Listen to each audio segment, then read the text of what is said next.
주님의 피로 값주고 세워주신 하나님의 거룩한 성전, 나의 신앙의 자리에서 드리는 이 예배 위에 출석하지 못하며 가정에서 영상으로 함께하는 모든 성도들 위해 하늘 문을 여셔서 오늘도 하나님의 거룩한 말씀이 들려지는 곳에 우리의 마음에 감동이 있게 하시고 은혜 가운데 함께할 수 있는 복된 시간 되게 하옵소서.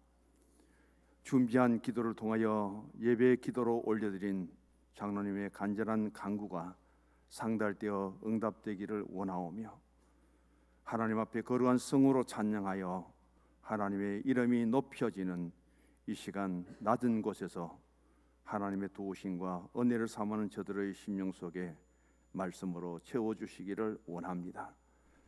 성서중앙교회 교육관을 학사로 사용할 수 있도록 도우시고, 이번에도 저희 교회에서 3분이 졸업하며 또 신학생들 어려운 중에서도 간식으로 우리를 함께하는 이 시간 더 큰 은혜로 채우시고 더 성장되고 발전될 수 있도록 주의 도우심이 함께 하옵소서. 종을 세워주시니 감사합니다. 예수님 이름으로 기도드립니다. 아멘. 작년 오늘입니다. 2월 27일 날 새벽 2시에 제가 수술실로 들어가서 아침 7시 30분에 수술을 마치고 5시간 반 동안 그렇게 오늘로서 1년이 지납니다. 하나님의 은혜와 우리 성도님들의 기도 가운데 이만큼 회복될 수 있도록 도우시고, 지난 주간에 1년 종합 검진을 받았는데 대체적으로 굉장히 좋다는 평가를 받게 되었습니다. 다시금 주어진 삶을 통해서 남은 시간 주님 은혜를 생각하며 마음껏 잘 목회하고 은혜 가운데 마감할 수 있도록 더 많은 기도를 부탁드립니다. 영상 사진을 좀 띄워주십시오.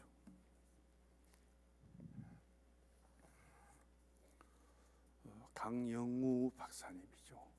우리나라 최초의 맹인 박사입니다. 미국에서 맹인으로 박사학위를 받아도 한국에서 받아줄 곳이 없어서 미국에 그대로 체류하면서 미국 대학의 교수로 역임하시다가 부시 대통령 때 장애인의 정책 보좌관, 미국의 차관보입니다. 그렇게 사시다가 77세에 암으로 일찍이 떠나셨죠. 1944년생입니다. 꿈이 있으면 미래가 있다는 책을 쓰셨고, 그 사모님이 석은옥 사모님인데 그분의 책을 같이 시려하다가 쉬지 않았습니다. 나는 그대의 등대, 그대는 나의 등불이라는 그런 책을 써서 숙명여대 영문과 1학년 때에 강영우 저분이 있는 고아원에 들어가서 자원봉사자로 만납니다. 14살 때 아버지가 돌아가시고 강영우 박사가요, 15살 때 중학생 때 축구공을 차다가 공에 맞아서 그대로 실명이 되어버립니다. 충격을 받은 어머니가 그만 그때 돌아가셔버려요. 그래서 부모를 2년 사이에 다 잃어버리고 이제는 과원으로 다니면서 그렇게 자라가고 있을 때에 저 강영우 학생이 있는 과원에 석원옥 숙명여대 영문과 1학년 여대생이 자원봉사를 와서 만납니다. 그게 1년이에요. 그리고 맹인되고 너무나 어렵게 힘들게 고아로 살아가는 저 강영우 앞에 6년 동안 가장 신앙의 누나로서 격려해주고 사랑해주는 누나로서 6년을 곁에서 지켜줍니다. 그리고는 3년 동안 지나서 약혼을 하고 이렇게 건강하고 똑똑하고 유능한 여대생이 자기보다 2살이나 적은 저 맹인의 남자를 주의 사랑으로 품고 같이 살아가기로 다짐합니다. 그리고 결혼하여 34년 동안 곁에서 가장 힘이 되어주고 앞을 볼 수 없는 저 장님을 얼마나 잘 이끌어주고 인도해 주었던지 미국에서 박사학위를 받을 수 있도록 그렇게 뒷바라지를 해준 부인이 바로 석원옥 씨입니다. 저 아버지의 삶과 신앙에 감동을 받은 큰아들 크리스토퍼 강이라는 이 아들은 아버지 실명을 생각하면서 열심히 공부해서 하버드 대학의 안과 의사가 되고 교수가 됩니다. 그의 부인도 역시 안과 의사예요. 둘째 아들 폴 강은 변호사가 되어서 오바마 정권 때의 법률 자문단으로 역시 차관보죠. 백악관에 아버지를 이어서 들어가고 봉사한 그런 아름다운 가정입니다. 이 가정 안에서 가장 큰 하나의 단어가 있다면 격려라는 거예요. 남편은 그 아내의 격려에 힘입어서 자기보다 2살 더 많은 누나의 그 격려와 이끌어줌과 도우심을 받아서 고아로 자랄 수밖에 없던 그 사람을 미국까지 데리고 가서 공부를 시키고 가장 훌륭한 남편으로 세워주신 그 아내 덕분이죠. 그 남편은 자기 같은 맹인을 아무것도 가질 수 없는 그 고아를 어떻게 모든 세상의 부귀영화 권세를 다 버리고 자기를 뒷바라지하면서 그렇게 헌신하며 도와준 아내 석원옥 씨를 잊지 못하고 그렇게 사랑으로 품고 아름다운 가정을 이루고 그런 부모 밑에서 자란 큰아들과 2아들, 그들은 아버지 어머니의 신앙과 그 영향을 받아서 오늘 또 세상을 이기며 훌륭한 신앙인으로 또 의사로 변호사로 미국 사회에서 아주 본보기가 되는 그런 삶을 살아가고 있습니다.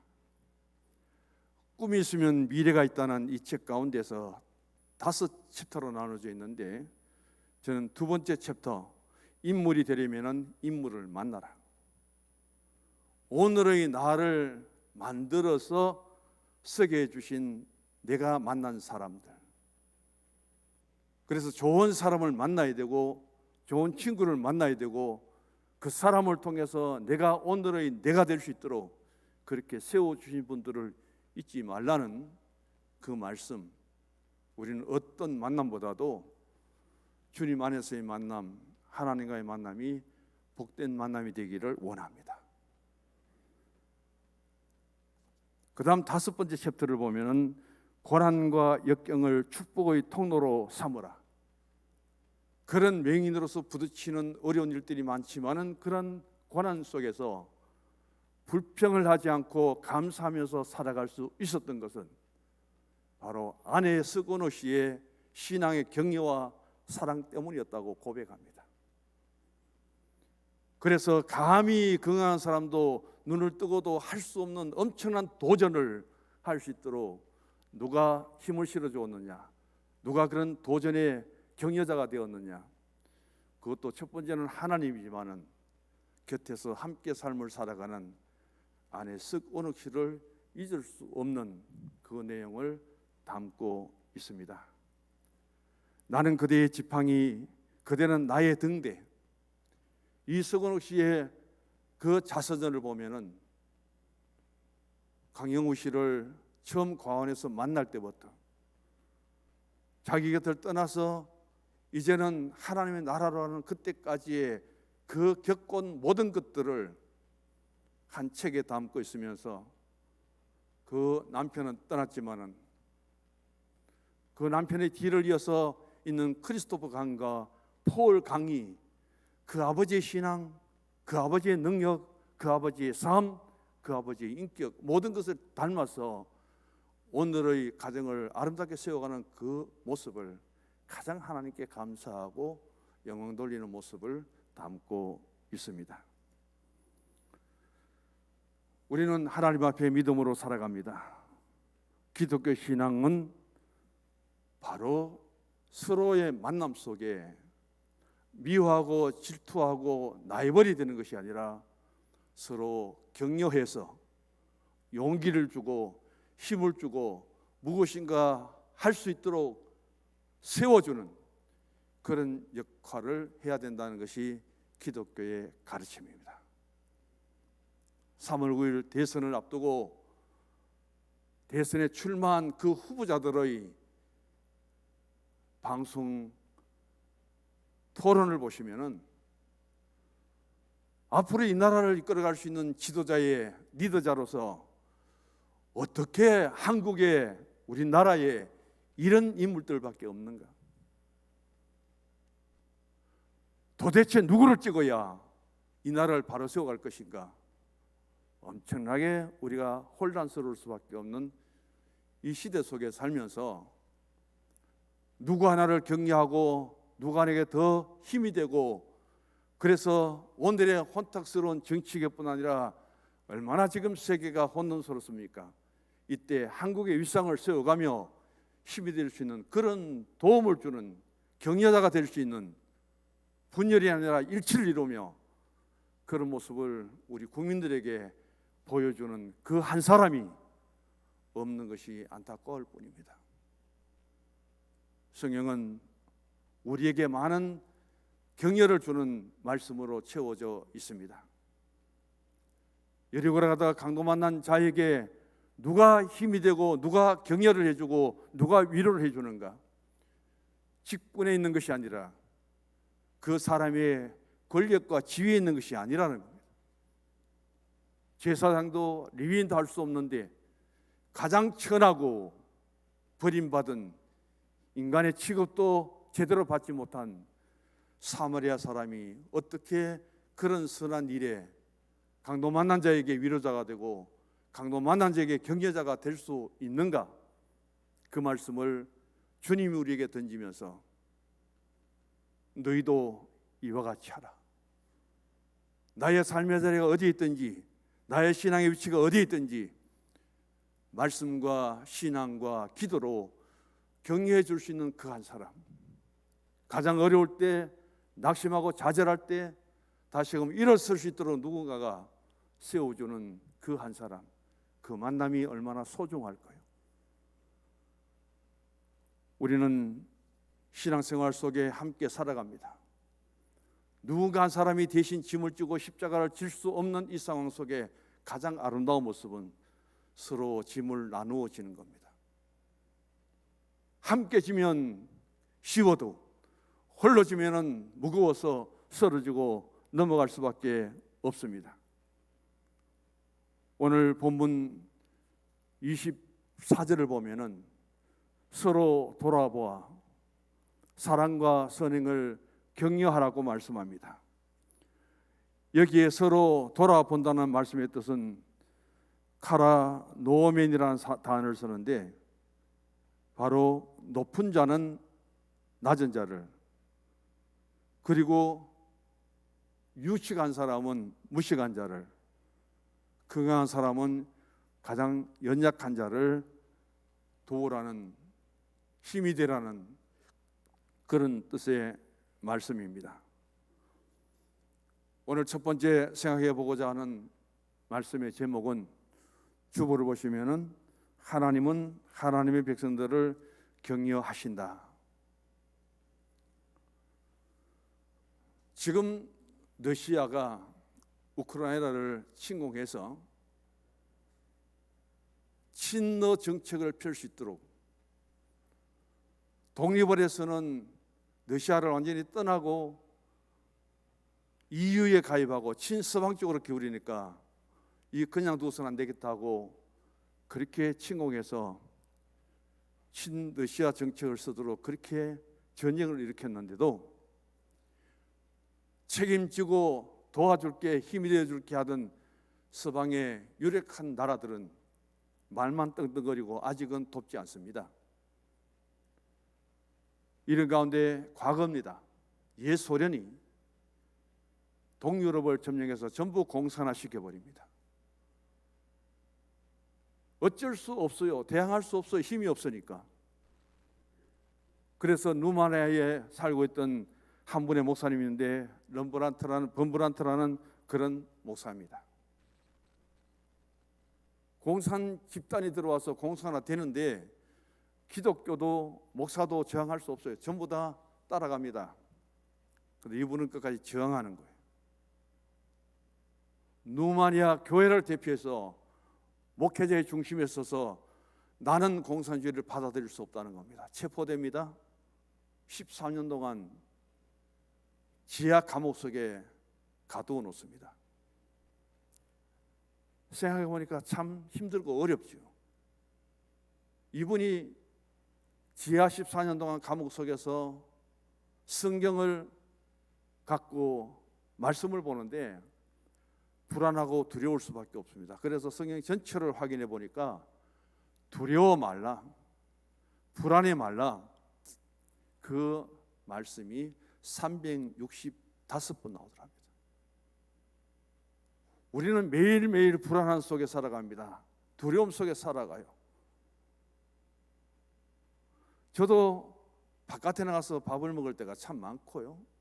손님 오면 카페를 갈 때가 있습니다. 염려가 되고 때로는 불안해요. 만약 제가 코로나에 감염되고 확진자가 된다면 우리 성도들에게 어떤 영향을 미칠까? 그런 생각을 할 수밖에 없어요.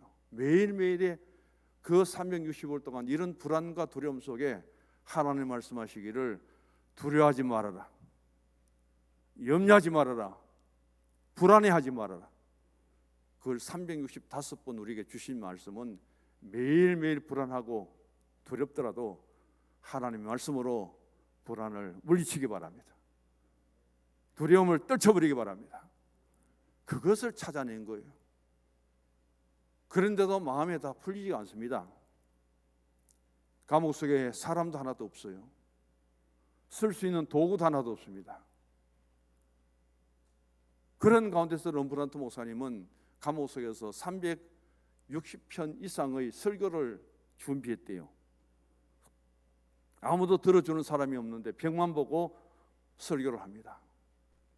그 설교 중에 유명한 설교가 많이 있는데 그걸 묶어서 한 권의 책으로 미국에 가서 그가 펴냈습니다. 발간을 했습니다.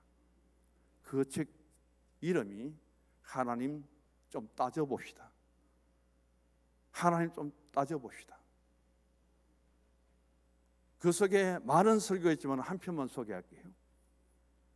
하나님, 인간이 세울 수 없는 가장 낙원의 파라다이스 에덴 동산을 세워주셨는데 거기에 하나님의 형상을 따라 지음받은 첫사람 아담을 보냈는데도 모든 것을 다 갖췄지만은 아담이 홀로 있는 것을 너무 외로워하고 고독해하고 힘들어했잖아요. 그런 아담에게 하와를 만들어서 짝을 지어줄 때 얼마나 감탄하는지 내가 보니 당신 뼈도 내 뼈고 당신 살도 내 살이라고 그렇게 좋아했는데 저에게도 아내가 있습니다. 저에게도 자식이 있습니다. 하나님은 에덴의 동산에서 아담과 하와로 하여금 가정을 이루게 해주셨는데 그런 하나님이 왜 나에게는 가정이 끼어지도록 만듭니까? 사랑 안 해도 자식도 볼 수 없는 그런 이 감옥 속에 쳐넣어서 하나님 왜 나에게 이런 어둠과 고통과 아픔을 줍니까? 하나님께 막 따지면서 설교하는 내용이 나옵니다. 그러다가 마지막 결론은 이렇게 내립니다. 하나님, 빛도 없고 어둠밖에 없는 이 감옥 속이지만은 빛으로 오신 주님이 나의 빛이 되시고 가장 외롭고 고독한 가운데 하나님이 나와 함께 임하는 일이 되어주시고 하나님은 나의 하나님이십니다. 그 결론을 정말 아름답게 얼마나 잘 마치고 있는지. 그런 삶 속에서 그는 하나님께 따지고 하나님께 대항하고 그러던 그의 설교가 변해서 하나님 감사합니다. 하나님이 나의 의의 빛이 되어주시고 하나님이 여기 임마누엘이 되어주셔서 하나님 나에게 이런 위로와 격려가 됨을 너무너무 감사합니다. 그 신앙 때문에 이긴 거예요. 그 신앙 때문에 13년을 참은 거예요. 그 신앙 때문에 나와서 자신이 그 감옥 안에 지하에서 설교했던 내용을 정리해서 책으로 출간하면서 그의 어두움과 오늘의 주님 안에서 새 생명을 찾아 새로운 삶을 살아가는 그 모습을 우리에게 보여주고 있습니다.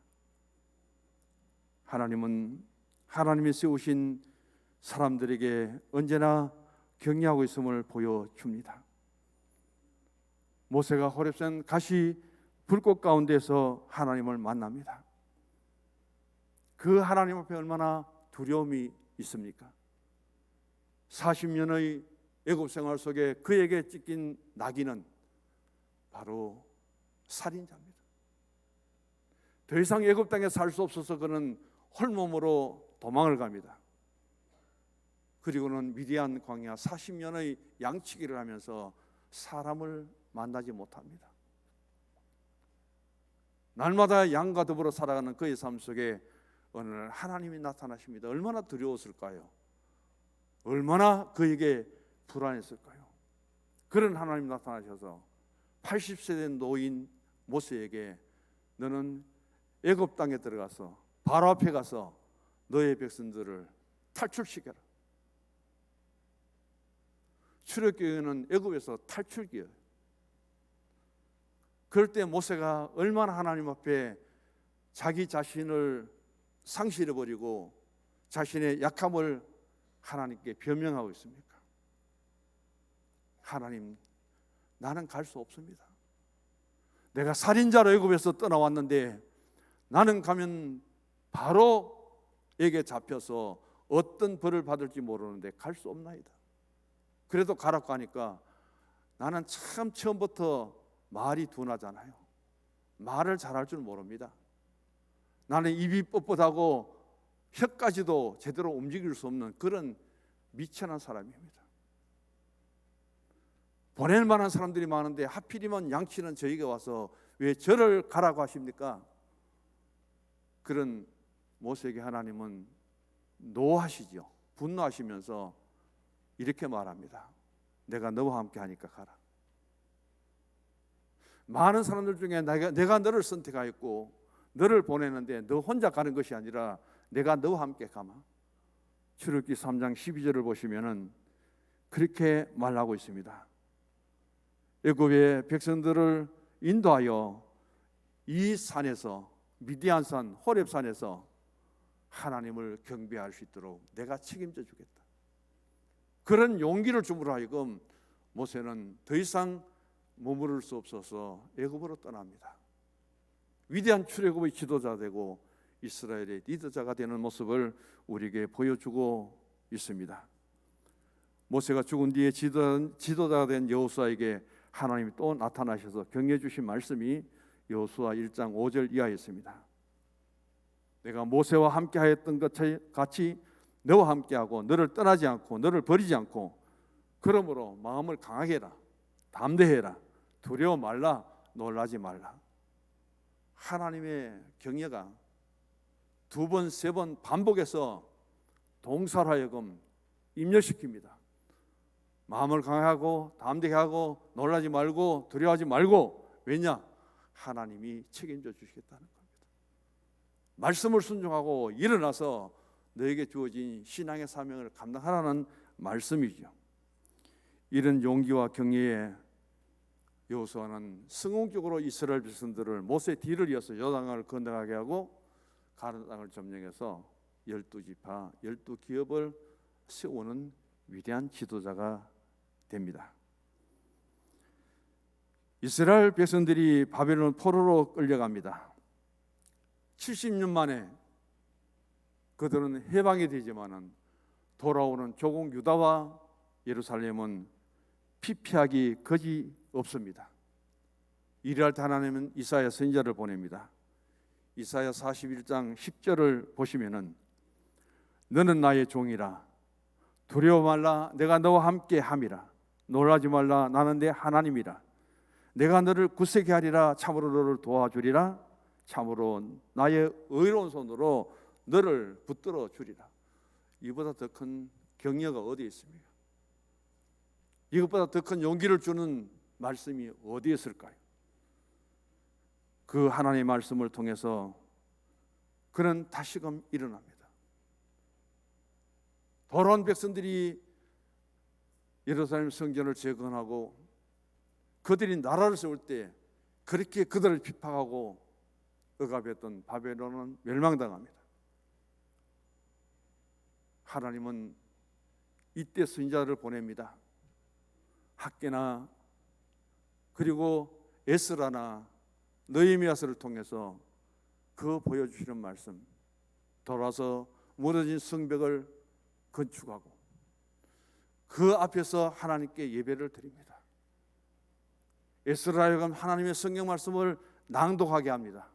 느헤미야 8장에 모든 백성들이 일어나서 아멘 아멘 하면서 그들은 하나님의 눈물을 흘리면서 하나님의 말씀을 다시금 받은 선택된 하나님의 백성 서민 사상을 가지고 그들은 그 피폐하고 황폐한 가운데서 신앙으로 하나가 되어 다시금 일어나는 모습을 우리에게 보여줍니다. 하나님은 이런 격려자가 되셨는데 예수님도 우리에게 신앙과 삶의 격려자가 되셨습니다. 예수님 베세다 동네에서 나다나엘을 처음 만납니다. 그는 무화과나무 밑에서 성경을 읽고 있습니다. 기도를 합니다. 그것을 보시고 너는 참 이스라엘이로다. 하나님의 거룩하고 선택받은 백성인데 너의 마음에 보니까 간사한 것은 전혀 없고 어쩌면 그렇게 말씀을 즐거워하며 하나님 앞에 믿음으로 살아가느냐. 그의 신앙을 크게 축복하고 격려해주고 있음을 보게 됩니다. 요한의 아들 시몬을 만납니다. 연약하기 그지없지요. 갈대 같은 그의 모습, 앞으로 내가 신앙 안에서 연단받고 훈련받고 참된 믿음의 길을 가면은 반드시 너는 반석이 될 것이다. 페트로가 되어서 반석이 되고 그 신앙으로 훌륭하게 쓰임받는 일꾼이 될 것이다. 결국은 베드로의 신앙 고백을 통해서 너는 반석이라 내 반석 위에 내 교회를 세우겠다고 약속하신 우리 주님의 말씀, 그런 격려를 받고도 결국은 베드로는 주님을 떠나버립니다. 부활의 증언자가 되지 못하고, 그리고 다시금 3년 전의 과거로 돌아가서 티베리아 바닷가에 업으로 돌아가서 풍덩거리며 그는 고기를 잡고 있습니다. 부활하신 예수님이 찾아오셨습니다. 그리고 요한의 아들 시몬을 부릅니다. 네가 나를 사랑하느냐 그렇게 다시금 물으시면서 완전히 주님을 떠나고 제자의 자리를 이탈해서 옛 생활로 돌아가 버린 그 베드로를 격려하고 용기를 주어서 그에게 위대한 제사명을 내립니다. 마태복음 28장은 베드로를 통해서 그렇게 모든 백성들에게 내가 영원토록 함께하고 있다며 말씀을 가르치고 그렇게 부탁하신 말씀을 요한복음 21장에 가면은 왜 복음서를 썼느냐? 예수님이 부활한 이후에 오순절 성령이 임할 때까지 그 주님은 어디에 계셨는가? 그것을 채워주기 위해서는 요한복음 21장을 쓸 수밖에 없습니다. 거기에서 만약 예수님이 베드로를 만나지 못했다면, 다시금 부르셔서 사랑하는 제자로 삼아주지 않았다면, 그에게 위대한 새로운 사명을 맡기지 아니했더라면 베드로는 베드로가 될 수 있었을까요?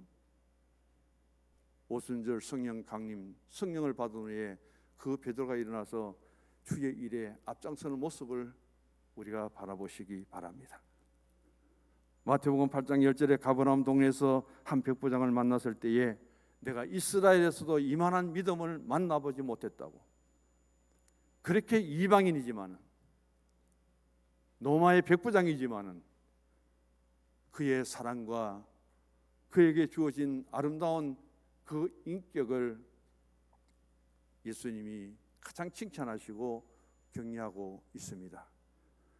마태복음 15장에 보면 들어오시던 땅으로 갔을 때에 흉악한 귀신 들린 그 딸을 데리고 와서 예수님께 도와달라고 간청하는 그 여인의 모습 속에 주님은 말씀합니다. 여자여, 내 믿음이 정말 크다. 그리고 내 소원대로 되리라.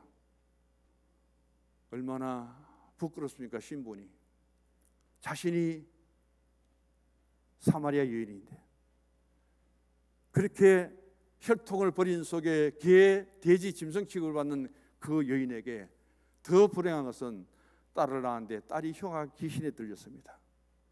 나의 신분도 부끄럽고 내 딸이 귀신 들려서 몸도 제대로 가누지 못하는 그 모습도 너무 부끄러운데 그 모습 그대로 딸을 데리고 와서 예수님께 요청합니다. 도와달라고요. 비록 내가 자격이 없습니다. 서민 유대인이 아니고 사마리아인이기 때문에 난 자격이 없습니다. 내 딸이 정상적이지 못하고 흉악 들린 귀신이 들린 이런 자격 없는 딸입니다. 그렇지만은 자격 없는 이 정도 도와주십시오. 구해 주십시오. 상에서 떨어지는 부스러기 믿음이라도 저를 도와주십시오. 그에게 딸도 고쳐주고 신앙도 회복시켜주고 소원을 들어주시는 예수님의 그 위대한 모습을 우리 잊지 말아야 되겠죠. 누가복음 19장에 삭개오, 내려오너라. 오늘 내가 내 집에 유하겠다. 너도 오늘부터는 아브라함의 자손이다. 누가복음 23장에 보면은 바로 우편에 달린 강도를 봅니다. 이 강도는 좌편에 달린 강도하고 너무 다르죠. 내가 비록 죄수가 되어서 이 십자가에서 나도 죽을지라도 내가 볼 때 저 중앙에 예수님이 한 일은 틀린 것이 하나도 없다. 잘못된 것이 하나도 없다. 전부 옳은 일이다. 그러면서 마지막 고백합니다. 주의 나라가 임할 때에 저를 기억해 주소서. 예수님 말씀합니다. 비록 죄인으로서 여기에서 내 육신은 죽을지라도 너의 영혼을 구원받아 낙원에 이르리라. 인생의 삶이 얼마입니까? 세상에 살아본 들 얼마일까요? 그런 위로와 격려를 받으면서 십자가에 죽어가는 그 오른편의 강도의 모습과 왼편의 강도의 모습은 똑같은 죽음일지라도 그 모습이 어떠했을까요? 경외의 사람 바나바를 보시기 바랍니다. 번역하면 위로자가 격려자가 됩니다. 격려라는 말은 헬라어로 칼레오라는 뜻인데 파라는 옆에라는 뜻이고 칼레오라는 말은 부르다는 말씀입니다. 소리친다는 말입니다. 유명한 폴스 잭슨이라는 신학자는 바나바에 대해서 이렇게 말합니다. 첫 번째는 신약성경에서 가장 매력 있는 사람이 바나바다. 두 번째, 바나바는 남의 단점을 찾는 것이나 장점을 찾아내는 특징을 갖고 있다. 세 번째로는 어떤 자신에게 재능보다도 가장 덕이 있는 사람이 바나바다. 네 번째는 질투가 전혀 없다. 남의 허물을 전부 용서하고 그는 모든 사람을 받아들인다. 초대교회 평신도로서 바나바 같은 지도자가 어디 있습니까? 평신도로도 신앙과 인격에 있어서 바나바를 따라갈 사람이 어디 있습니까? 바로 이런 바나바 같은 성도가 되어서 나의 직분은 평신도일지라도 하나님 교회에 와서 상처받은 것, 세상에서 당한 힘들고 어려운 것들 위로받고 격려받고 다시금 신앙 안에서 세상으로 나갈 수 있도록 그 중심에 설 수 있는 하나님의 사람. 성서중앙교회 바나바는 바로 남이 아니라 내가 될 수 있기를 원합니다. 시간이 많이 지났지만 옆에 분에게 인사합시다. 바나바가 됩시다. 한 번 더 합니다. 제가 이 교회 바나바입니다. 할렐루야.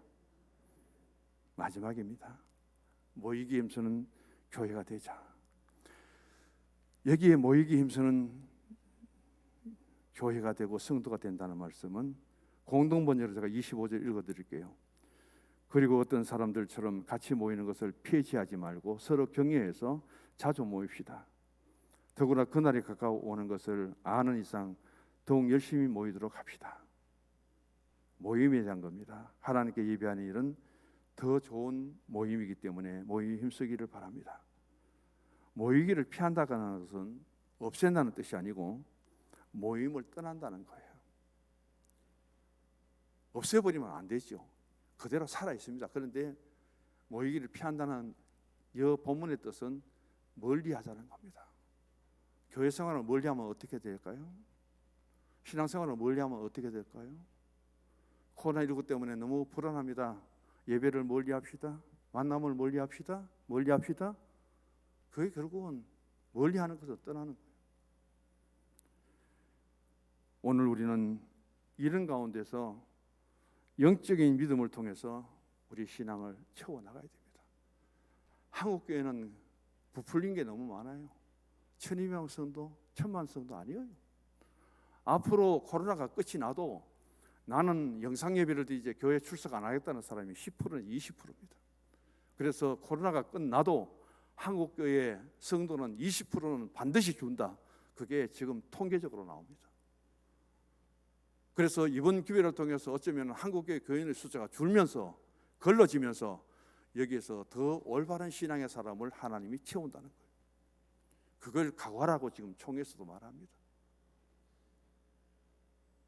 서울에 저 친구가 있는데요. 250명 모이던 교회가 지금 주일날 50명도 안 모인대요. 서울에는 코로나 피할 길이 없대요. 몇만 명이 걸리는데 그것 때문에 교회 출석을 50명까지 내려왔답니다. 얼마나 더 내려갈지 모르겠다고 그렇게 제가 지난주에도 통화를 했습니다.